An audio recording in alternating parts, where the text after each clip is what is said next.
सच में धड़क का वीडियोग्राफी मामले में लापरवाही को लेकर खुलासा हुआ है। मामले को लेकर सामने आने लगी है बेरोजगार संगठनों और नेता के रिएक्शंस। लापरवाही करने वाले अधिकारियों पर एक्शन की बात कही गई है। बड़ी जानकारी आपको दे रहे हैं। तो बेरोजगार संगठनों और छात्र नेताओं की रिएक्शंस आने लगे हैं। लापरवाही करने वाले अधिकारियों पर एक्शन की बात कही गई है।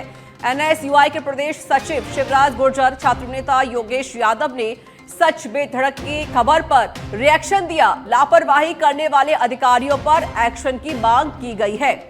तो इस वक्त की जानकारी हम आपको दे रहे हैं।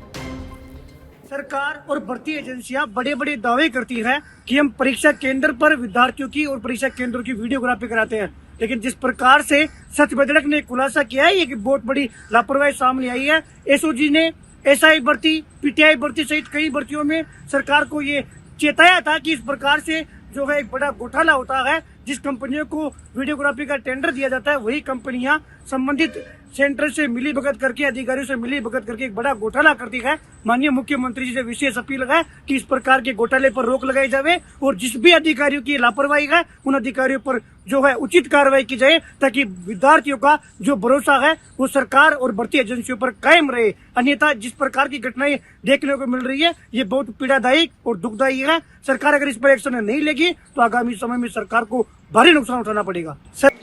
हाल ही में जो राजस्थान में आरएस की एग्जाम हुई है, उनकी सरकार द्वारा परीक्षा में वीडियोग्राफी करवाई जाती है, क्योंकि कई ऐसे सेंटर है जिनकी वीडियोग्राफी अभी तक आरपीएससी में जमा नहीं हुई है। ये किसकी जिम्मेदारी है? ये किसकी गैर जिम्मेदारी है? इन लोगों पर सख्त कार्रवाई होनी चाहिए। हाल ही में एक न्यूज चैनल सच बेधड़क द्वारा इस चीज का खुलासा किया गया है, लेकिन अभी तक उन सेंटरों की वीडियोग्राफी जमा नहीं हुई है। ये दर्शाता है कि सरकार में ऐसे गैर जिम्मेदार लोग भी हैं जो युवाओं के भविष्य के साथ खिलवाड़ कर रहे हैं। आखिर कब तक युवा बेरोजगार लोग इस चीज से तंग आते रहेंगे? इन पेपर माफियाओं द्वारा ठगे जाएंगे। अगर जो जिम्मेदार लोग, अगर वही लोग इस चीज का निर्वहन नहीं करेंगे तो फिर कौन करेगा? आखिर युवा बेरोजगार जाएंगे कहाँ? ये सरकार की बहुत बड़ी गैर जिम्मेदारी। देखिए कुणाल जी, सबसे पहले तो मैं सच बेधड़क को धन्यवाद देना चाहता हूं, जिन्होंने छात्रों के जो न्याय होना चाहिए उसके पक्ष में आज उन्होंने जो वीडियोग्राफी को लेकर जो खुलासा किया वो वाकई काबिल तारीफ है।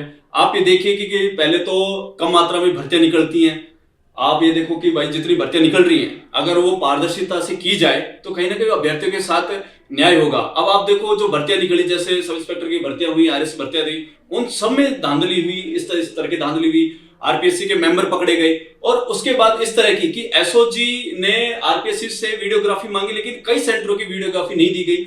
ये दिखाता है कि ये किन्हें बचाया जा रहा है, किन अधिकारियों को बचाया जा रहा है। ये कहीं ना कहीं छात्रों के साथ अन्याय है। अगर आप फॉर्म फीस लेते हो तो आपकी जिम्मेदारी है कि आप परीक्षा पूर्ण पारदर्शिता से कराया जाए, नहीं तो छात्रों का परीक्षा से विश्वास उठ जाएगा। एक तरफ सरकार कह रही है कि हमने 1 लाख भर्तियां दे दी, हमने 2 लाख भर्तियां दे दी। अरे आप भर्तियां दे रहे हो, लेकिन पीछे इस तरह की अगर पारदर्शिता नहीं होगी तो अभ्यर्थियों को किस पर विश्वास होगा?